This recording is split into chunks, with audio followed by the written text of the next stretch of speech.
This week on New to You, Do-Gooders, Part 4, Roberto Clemente. Hey everybody, welcome to the fourth in our series of Do-Gooders on the New to You show. I am one of your hosts, John Holt. With me is Keith Vincent, Julian Cage, and our guest, Matt Rodriguez. All right. Mister.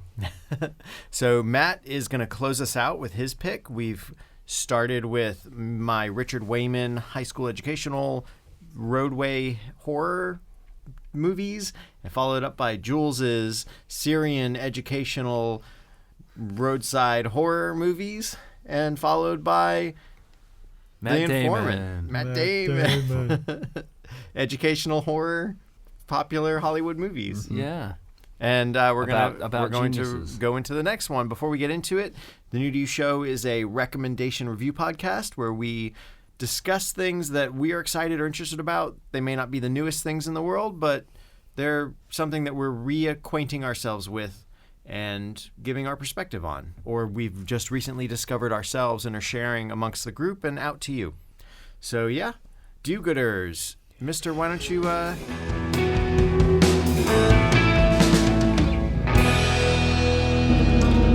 When I was a little kid, I want to be a baseball player. This is something that I think about. The more I think about it, I'm convinced that God wants me to play baseball. What a thrill! Clemente putting on a one-man show. Roberto Clemente. I put it in the same level. Take it that away, I Babe guess. Ruth, I mean, you guys are,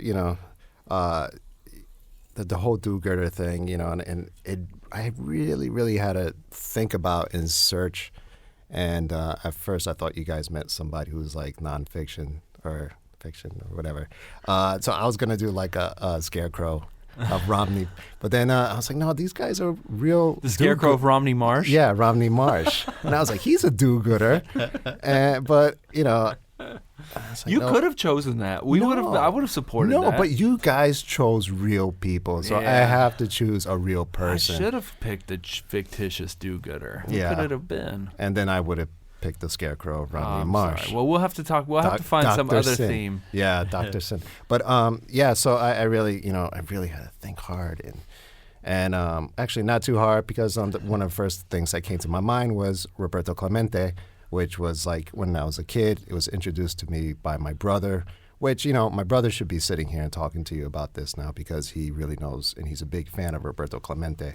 And, my brother was a 70s kid. I was like a mid-70s kid, so he introduced me. So your brother should Yes, be here. because he used to have the baseball cards and stuff, and I always wanted to. When I was young, us Puerto Ricans, we love our baseball and we love our boxing. And we couldn't do boxing anymore because my father used to put my brother and I to box each other when we were little, and then I got a bloody nose, and my mom walked in and she said, "That's it, no more boxing." So it was baseball, and I was ready to get into baseball. My brother had the cards. I went to go see my brother play baseball all the time. There was a pop-up fly, and there was a foul ball, and it landed right on top of my head when I was sitting in the bleachers. And that kind of ended like my whole baseball thing. I was That's like, it. No more baseball. no more baseball.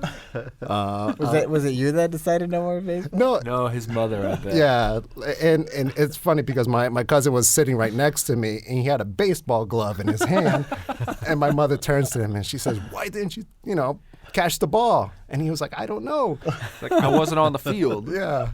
So, because, he wasn't, he didn't have a contract. So, but, so anyways, back to Roberto Clemente. My brother he showed me, I remember he showed me this, the card, and he was like, yeah, he's Puerto Rican like us. And as a kid, I think this is like the beginnings of me, like figuring out like what race is. And I'm looking at it. I'm like, okay, he's Puerto Rican. We're Puerto Rican, but he's so much darker than us.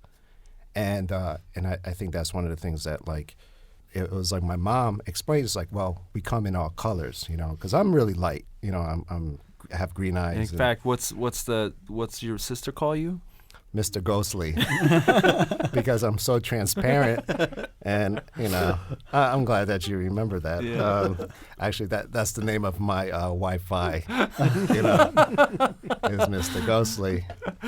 So, and I'm darker. I'm not darker. My brother and sister are darker than I am. So I'm the white one of the family. You're the white You're the sheep of ghostly family. one. You're the ghostly one. I'm literally the milkman's baby, I guess. I'm the ghostly one. I think it's because you're the animator. Yeah. You just sit in you a get no dark sunlight. room. Yeah. So, so we always grew up like, you'll see like kids wearing like, Pittsburgh. Well, Roberto Clemente, he was for the Pittsburgh Pirates, number 21. So you see people with Clemente jerseys on. Like where I live in Bushwick, there's a huge mural of Roberto Clemente. I should probably show you the picture before I head out or email it to you. Yeah, so he's like a real, he's like a legend amongst us. And he did a lot of charity work in between time when he was doing baseball, like during the off season. Unfortunately, let's see, 3,000 hit, right? Well, first it was it was the World Series. So in 1971, he won the World Series against Orioles. Yeah, but didn't he beat didn't they win against the Yankees as well? Oh, that was like for the 71, championship, right? That was in 60. Do you have 66 or a little Well, later? 65 or 60? He's a world champ. They went to the World Series in 60 and 71. Okay, 6. Okay. Mm-hmm. But he was the World Series MVP in 1971. Yeah, in 71 he was the MVP. That was against the Orioles. Yep. Right. And then he got his 3,000 hit in 72, which was a big deal. And he didn't get any more hits after that. And the reason why is because he was getting on a plane for aid to Nicaragua, where there was a huge earthquake, and none of his aid was getting through. So he decided to get on a plane. After there was like 4 attempts to trying to get the aid over to Nicaragua, and he went down. I think it just went up, like it was overloaded. There was mechanical problems with the airplane, and it just never made it. And it's funny because with everything that's going on in this world right now too, like people say like why did he go to Nicaragua? That's not his people. The Puerto Rican people is his people.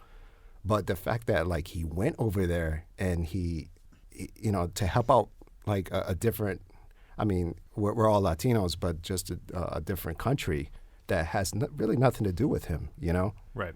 Well, he saw himself as an ambassador for. Oh yeah.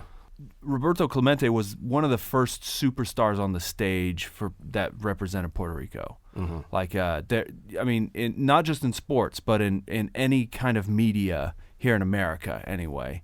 There weren't many before him that you could name. There weren't many Latinos, period, that you could name before him that had the reach and stardom that he reached. Yeah, for sports. Yeah. Well, I mean, even music and otherwise as well. I mean, with the kind of permutation of where is widespread, is widely known, cross-cultural. Yeah. And I think that was because like a lot of other athletes who broke that kind of ground, it was because he was like an amazing ball player and not only that, but had like amazing kind of like he was an amazingly graceful player as well, and kind of handsome, and like he was the total package. Yeah. Right. Yeah. And so I think that was part of why like he was so embraced. And also he made his team win, which people love that too. Yeah, and he wasn't afraid to speak his mind too. I mean, it was during the civil, a lot of civil rights unrest. Yeah, like desegregation. Mm-hmm. Yeah.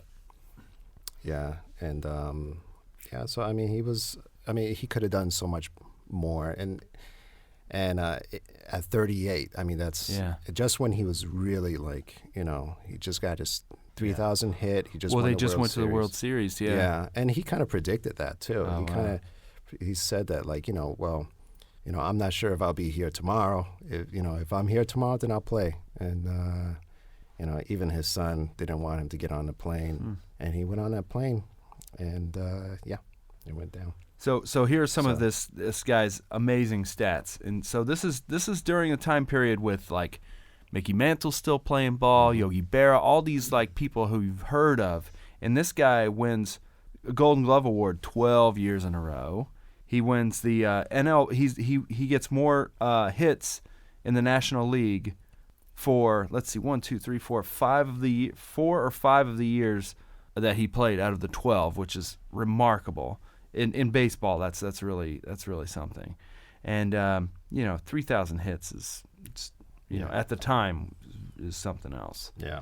And did that break a record at that time? Well, there were only like 11 players who had hit that at that point. Yeah. So he was like, well, how long was his career too? 12 years. So in a 12-year span, which is, again, the baseball season isn't like all year. It's within his within the games of his league. He's getting so many up to bats, and that means he's hitting so many of those. Well, also at the time, I mean, if you think about people now when they play sports, I mean, they're playing pro ball at like 19, 20, 21 years old. He didn't get into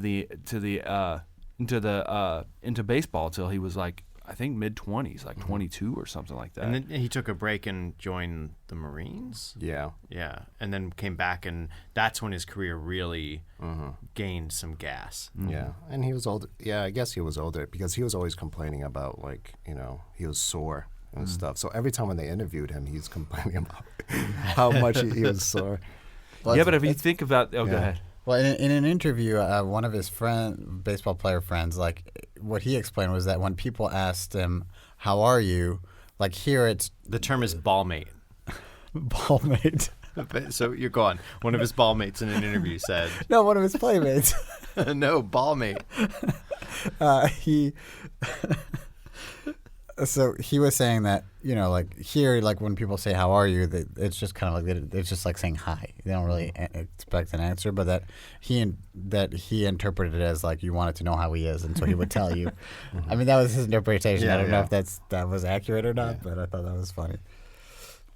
Growing up, I wish I knew a lot more about him. And slowly as I get older and stuff, I hear tidbits. My father would talk about him. And my brother would talk about him, and I'm just really excited. I think it's like legendary pictures. They're gonna. I think they started the ball rolling on a biopic about Roberto Clemente, nice. And I think it's coming off the heels of like the Jackie Robinson. Yeah. So that would be really good to have. I mean, there's no film that I know that's out. So. Now, did your dad or brother actually see him play? No. I mean, my brother was born in 71. Right. So, I mean, so he would have been like 1 or 2. Yeah. Right. And my father, honestly, I don't think no, he hasn't because he's more at Pittsburgh. So, I don't think my father would have seen him. Got down there and saw him. Yeah. But, yeah. That's pretty wild. So that it's interesting too, how did you find, or did you know, like, what drew you to the graphic novel 21? I honestly don't know how I came across it, but I did eventually. Like I picked it up from my father as a gift, and then my sister got him tickets to go see a play about Roberto Clemente in the Lower East Side. Oh, cool. Teatro SEA, and it was It was a great play. It was really good. I wish it was like a traveling. Just a traveling theater type thing, but it was excellent. And I don't know how I came across the actual graphic novel. Yeah, the graphic novel. Well, it was on. It's not a small thing. I remember when it came out. It was kind of a pretty big, pretty broad release. Yeah. And it was, that the cover is very stark. You can't miss it. Especially if you're a Clemente fan, you'd see it. You know exactly what it is. It's kind of like if you're a Pirates fan, like the palette is it's Pirates color. And Wilfredo Santiago, I like the way he illustrated. And I mean, it's beautiful illustrations, but also like everything. All the white bubbles are supposed to be in Spanish, and all the yellow pirate yellow colors are in English. All right. You know, so that's to differentiate like what is English and what is Spanish in it. That's so, cool. Yeah, that was really neat. He just as a side note, I think Wilfredo Santiago also did like a graphic novel or a comic of, I haven't seen it, but one of Michael Jordan as well. Oh, wow, cool. So Yeah, the caricatures are really nice throughout. Yeah. Everything's very expressive, like Yeah. Hirschfeld kind of looks, and then also there's a few other like cartoony influences in there. Yeah. Really nice. Yeah, I like that he wasn't afraid to go stylized, because a lot of like biography kind of comics tend to be like more photoreal and kind of stiff. Yeah. And so it was nice that he was kind of loose with it. Yeah. It's not like your typical like biography comic. It's definitely a lot more tasteful than that, or Rhythmic something. too. It's got like a rhythm to it. Mister, so what were some more of the kind of like charitable things he did? So he was definitely, I think one of his passions was, you correct me if I'm wrong, but I thought he did a lot for like education and helping with schools and stuff. Yeah, back in with Puerto Rico. schools and the thought of building like a sports park for kids, I think, and just have all types of kids like playing together. One of his things that he set into motion or put a committee towards, and I think it was like a big one was built. I don't know where, but it like after he passed away and he like 6 months later after he became in the Hall of Fame. So yeah. Was he pretty apolitical? Like, because in the graphic novel, there's a couple moments where they sort of highlight the three sort of camps that the Puerto Rican experience. Like, there's sort of the people who was it PIP who were like Puerto Rico independence, Right. And then there's the people who are like Puerto Rico as part of the U.S. Yes, and then there's the And then there's the Commonwealth. the Commonwealth crew, and then there's the people who are like, we want to be the 50th state, because the 50th state, when they're talking about it, hadn't yet been ratified, but Right, to be 50 or 51 or whatever.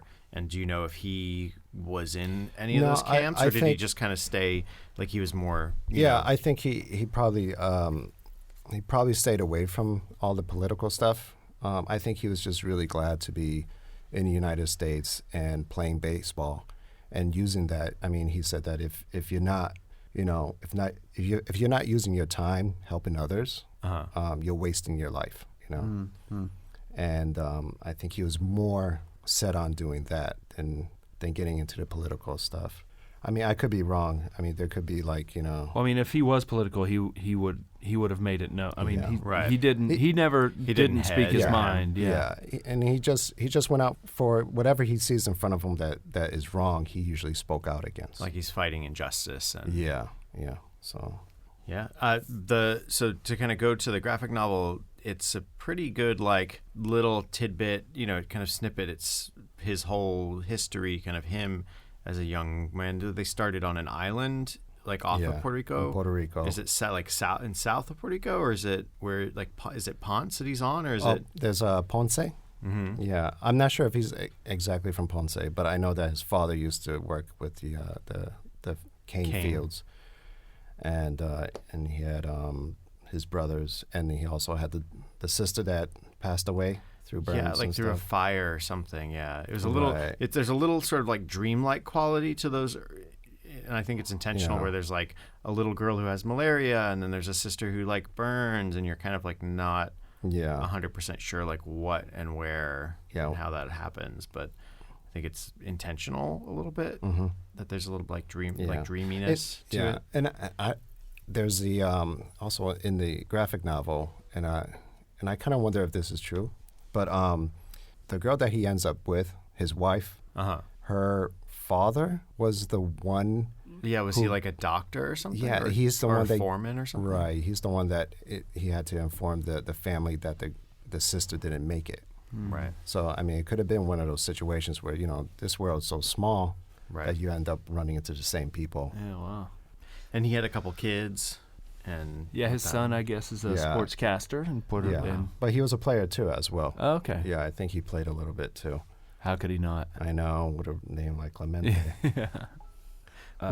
Was he like one of the first Puerto Rican baseball players, or like or was he really like just a standout, like a breakout player that kind of made it? I mean, of course they had their own team, like, you know what I mean? Like, but in terms of like the major leagues, it's, at least through the graphic novel, they kind of make it clear that there was segregation still, and this like uncomfortability, even with like integration, like, well, we don't know if we want to put, you know, a black kid on the Dodgers or whatever, you know, like that kind of weirdness is still there, even in the Northeast or whatever, that, you know, that there's still these issues. And it's probably he's definitely the first Latino or Hispanic or Puerto Rican in the Hall of Fame. Yeah. Oh, cool. Without Hall of Fame. So I don't know if that means, you know, baseball today. You can see the impact that he had. I mean, it's so many people from that region are amazing baseball because he brought it. I mean, you know, baseball was already there. Right. Baseball's been there since the has been in the area since the Cuban Revolution. You know what I mean? And it's just spread since then. So, I mean, Fidel Castro. Yeah, he's a baseball player. Right. Because he became so well known, and so it kind of just ignited this fever in the kids of a certain generation, and it's just grown since then. Yeah. I mean, the major leagues now, you know, you can't find a team that doesn't have 6 or 8 people on the roster who are, you know, from Latinos.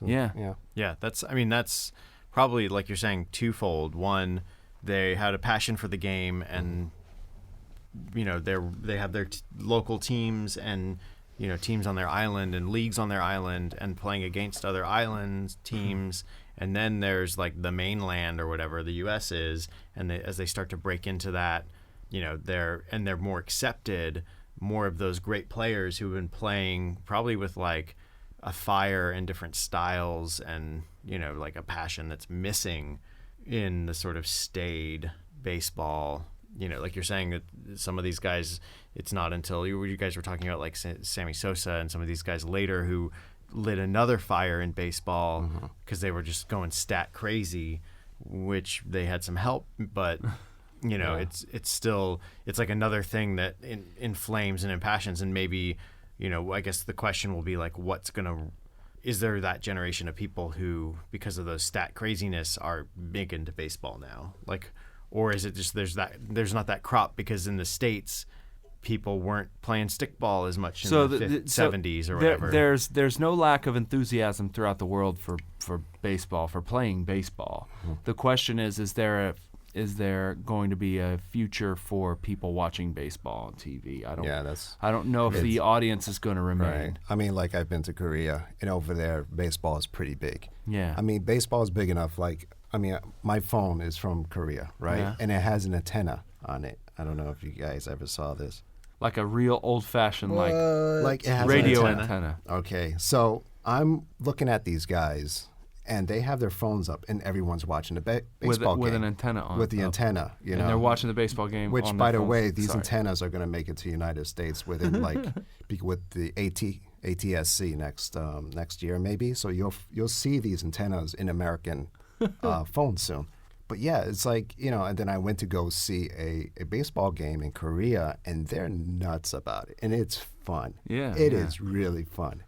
It's still really big in Japan, too. Yeah, it's big in Japan. And, like, with those countries, too, they have this thing where they flip the bat, you know? So everyone flips the bat a little differently.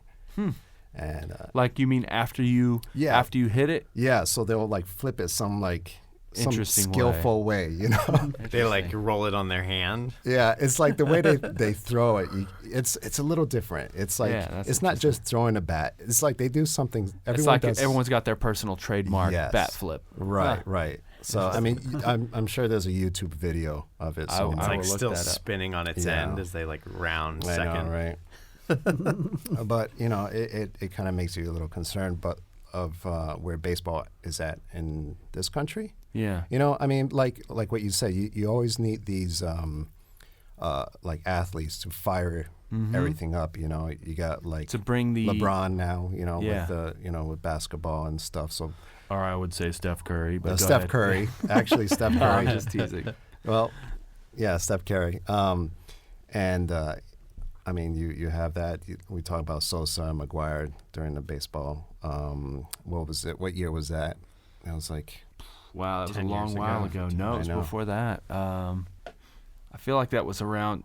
Well, we'll look it up, So, but I I mean, think it's like around yeah. 2000, So you have 90, these 97 or right? something. And you have these superstars, and Yeah. they go around. And I mean, the good thing that comes out is that you see their charitable works, and the reason why I want to bring up as Roberto Clemente as a do-gooder is that like it's kind of like the early makings of this charitable work. Yeah, exactly. He started. Yeah, he paved the way for that. And it wasn't like through a lot of fanfare. It doesn't seem like it, Well, according to the documentary I saw, a lot of people didn't even know that he was So he going was back home and and he was doing that. it really out of because he felt like the need to do it. yeah. And like I mentioned before, it's like the need to do it, but also in a different country too, which these people have nothing to do with you, Right. but you still have You the go to heart. Nicaragua because you saw the people who are poor, and you're like, Yes, these are people that need Well, something. they need something. And then There's there's like a the- humanitarian crisis type right, of thing. right. But again kind of going back maybe to the apolitical thing. Like it's not because Yeah. they're Yeah. they aren't the other. They're just poor people in need, and he's got to make sure it happens. But so when would you say you kind of fell out of baseball? When you just kind of when I got hit in the head with that foul ball. Well, no, really- that's when you stopped playing. Did you Yeah. stop watching then? Pretty No, much no. too? Actually, to tell you the truth, my parents used to take me to the Cooperstown. We used to live upstate New York, Yeah, so okay. we used to go to Cooperstown all the time, and but That's the Baseball Hall of Fame for y'all that don't and know. during the time when we were, with the Yankees and Boston, Yeah. and like we were going to school during that time, and then I would see a newspaper on my bed at the dorm, like Boston up again, and then the Yankees came back, and they won the World Series. So, but I was quiet about that. I didn't rub it in their faces, Well, you had to be careful because you were Yeah. probably in. I was We were in- in Kenmore Square all the time. Yes, yeah. And the only experience we have near Fenway is some dude in a van trying to sell us speakers. Oh yeah. Or computers, a laptop. Oh, help me! My boss, he ordered too many computers. Yeah. Oh, that was the classic one. Yeah. Yeah.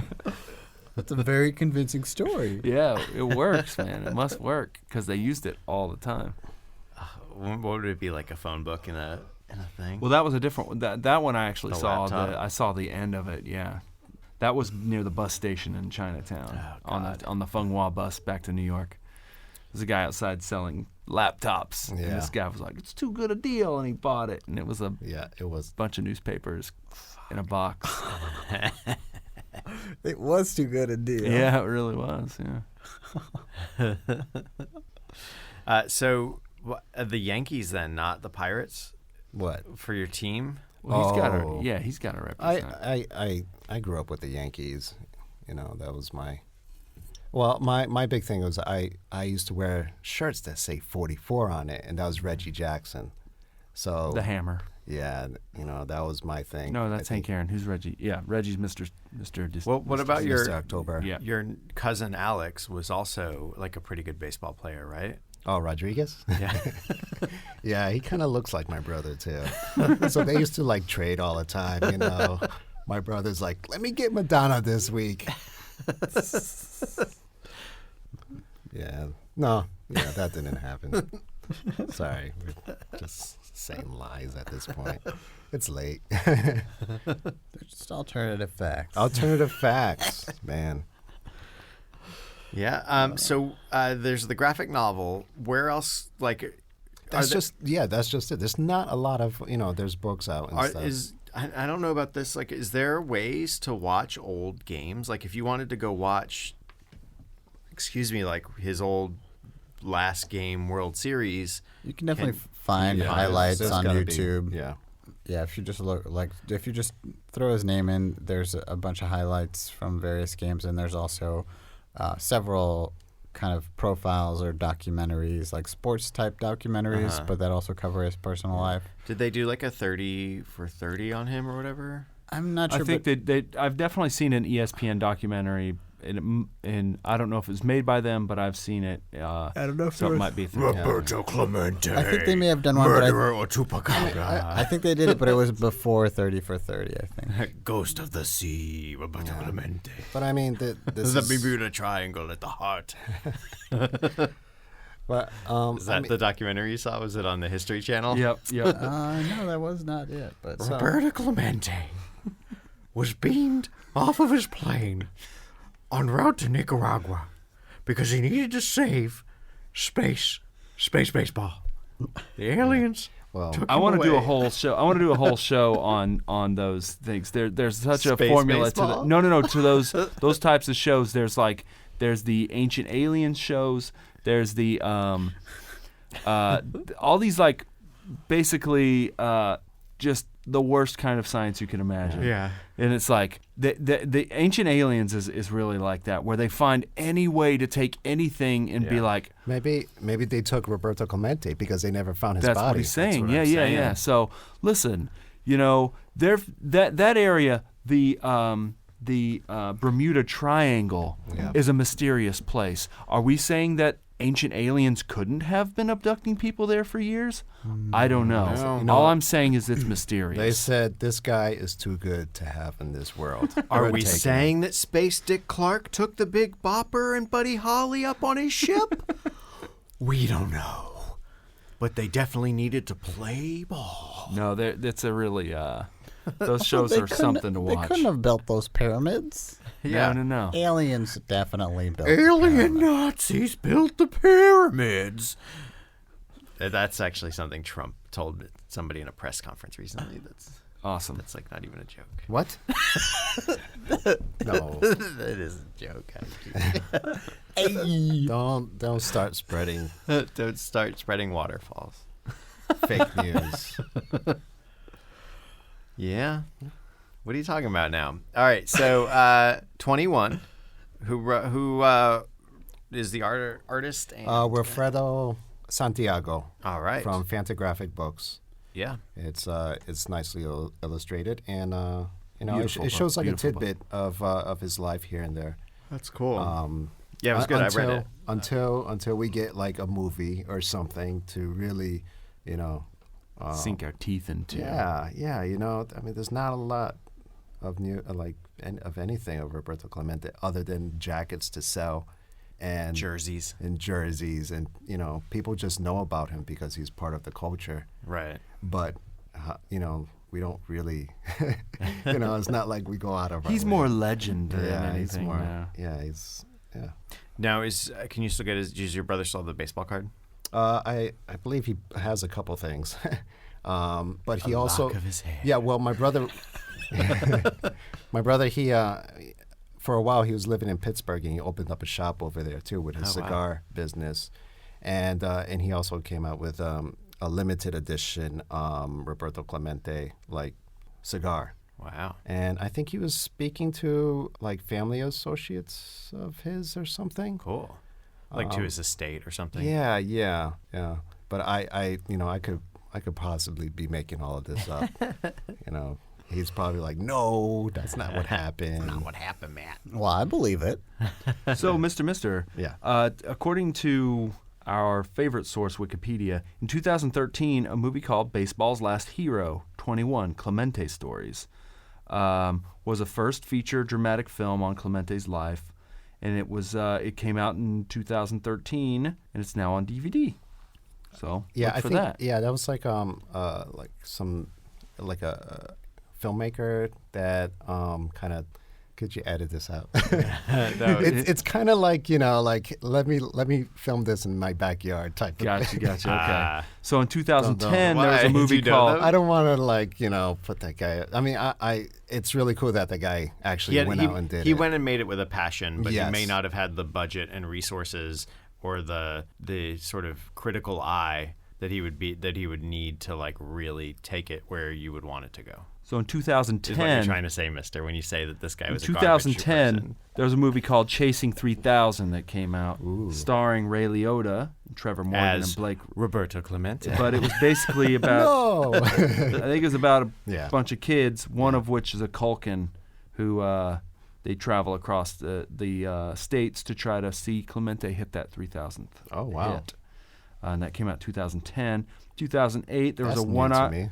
Yeah, Yeah, 2008. John Goodman plays Roberto Clemente. Yeah. This is the one I saw, actually. I think everyone It was tried it. one of the American Experience ones. Yeah. So you could probably watch this online. But Roberto Clemente, so that's all it's called. It's a one-hour biography On the American for Experience. from PBS on the American Experience. what It a- was really yeah. good. It's really good. What about the one that Meryl Streep was playing as Roberto Clemente?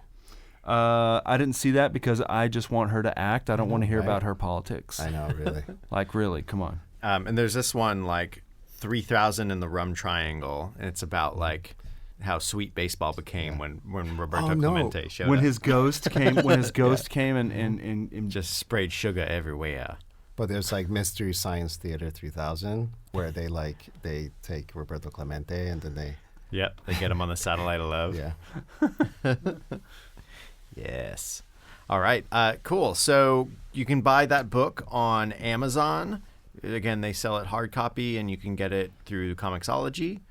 Thanks a lot, Mister. That was a great pick. I was glad to read that, and I probably will go chase down one of those documentaries. Probably the one about the backyard guy that you told me all well, about. that's not a documentary, bro. Oh, it's That a that one, biopic. yeah, Ooh, even better. yeah. Does he play all the characters like Jack? I and have no Jill? idea. It's like Norbert. I feel awful now. I bet he plays all the characters. I'm really excited to see it. So I will put a link to that. Honestly, on the website. he probably has his facts all right in it. I know he probably did a really good job. Unlike me here, Yeah. just making facts up. Like, yeah, he was. Yeah, he was helping people and stuff. Yeah, he was for people. He was a baseballman, Baseballer. ball mate. So I didn't know. When did your brother live in Pittsburgh? I didn't remember that. Oh, I would say like 5 years ago. No joke. Or something. Yeah, he moved there. Did he like it? I think he did it for work. Yeah. Yeah. Did you go visit him? I wanted to go visit him, but I just never, I hear you. I never did. It's just one of those things. You always been meaning to do something, and time slips by so quickly. You don't got to tell me. Yeah. And then you went and he had moved. Then I moved. I said, hey. Wait, where's your shop? There's cigars everywhere, but I can't I find call you. him up. I'm like, hey, I'm over here in Pittsburgh. Hey, where you at? Where you be? So, thanks again, Mister. That was a good pick. If Roberto can reach the ball, he'll swing at it. When I hit it good, most of the time I jump into the ball. And I think I can hit all kind of pitches. Roberto had the highest batting average of any player. Such a question, there are many possible answers, such as hard work. Feel I'm alone in this hole of existence. Hey everybody, thanks for listening to our Do-Gooders series. We're gonna get a new topic and roll into that. We'll get a little teaser for that and before we sign out. But before we go, I was one of your hosts, John Holt. You can find me on Twitter at Lord Joho, and you can find me on Instagram at Bored, B-R-E-D, Ghost, G-H-O-S-T. That's right. That's how you There's spell only it. one way to spell ghost. I'm just saying you don't have to spell that part. I don't know. Geist. Yeah, could be the Geist. German way. Yeah. Ghoast. G-H. You can find me on the internet at earthlingkeith.com if you want to see Some Keith kind of stuff. work I do. Yeah. And you can find me on Twitter or Instagram at Beautiful Jules. And how about you, Matt? You can find me on Instagram at Mr. Insta, and on Tumblr at Mr. Draws. Nice. All right. So before we tease and wrap it up, who needs Jules? What was new to you this week? Oh, that's an excellent question. I hope it was something cool. Oh, Or it's else. so awesome. Oh, yeah. So I saw a show at the Whitney Museum, and the show overall I wasn't like super crazy about, but in the show was a video piece that I loved called.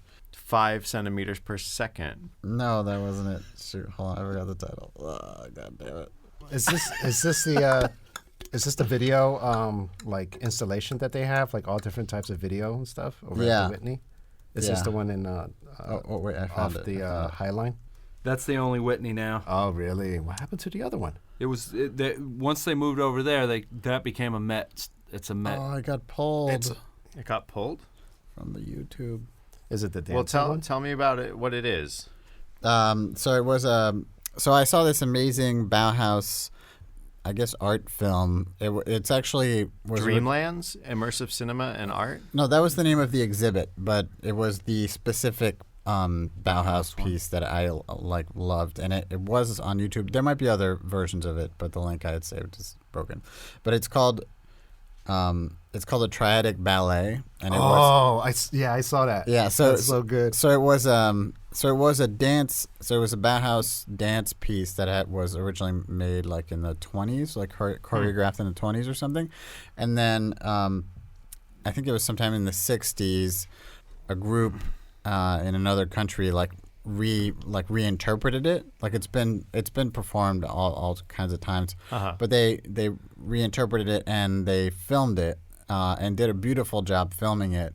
And they sort of interpret it for film because you can tell like things are done specifically to the camera. Well, like in 3D, like they whip their yo-yos right at you. And they're like, exactly. Whoa, dance move 3D. No, but it's like I don't know what it is about like Bela Lugosi is dead. The music's great, the costumes are awesome, and they move in this like the dancers move in this sort of pseudo mechanical way, and I don't know, there was something just super mesmerizing about it, and the costumes kind of echo like some of the more weird like kids TV things like. The forms are really like plumpy, like yeah, they're kind of like plumpy and geometric costumes, but I don't know. There just was something about it that I found super captivating. I was also I couldn't stop watching it. Yeah, and it was by far like the best thing in the entire show. And so you're saying, in my opinion, and people should go check it out.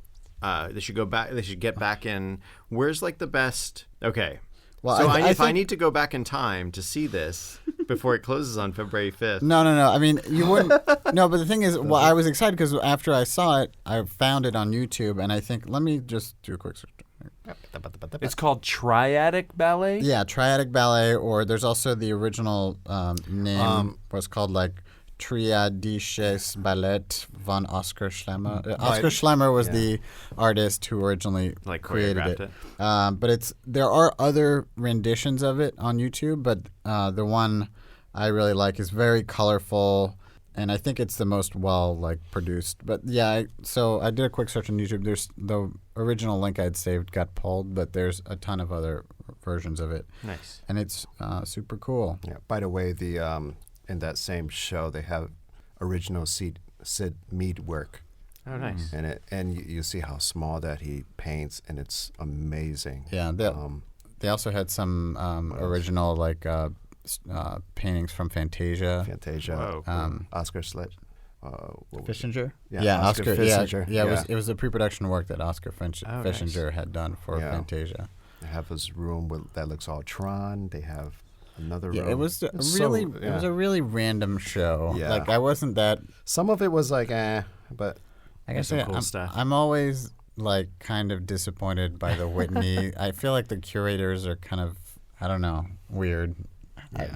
I always find their shows kind of random, but there was cool stuff in it. Just didn't feel very cohesive. Kind of had to dig a little.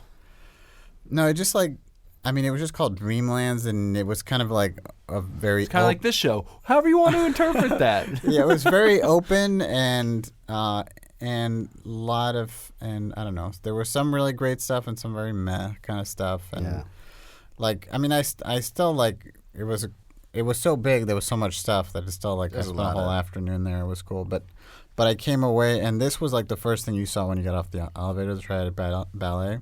And it was still like the one thing that I came out with, But maybe someone else came out with something else.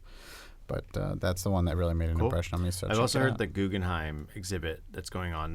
The main one's okay, but there's some like good pieces up there right now.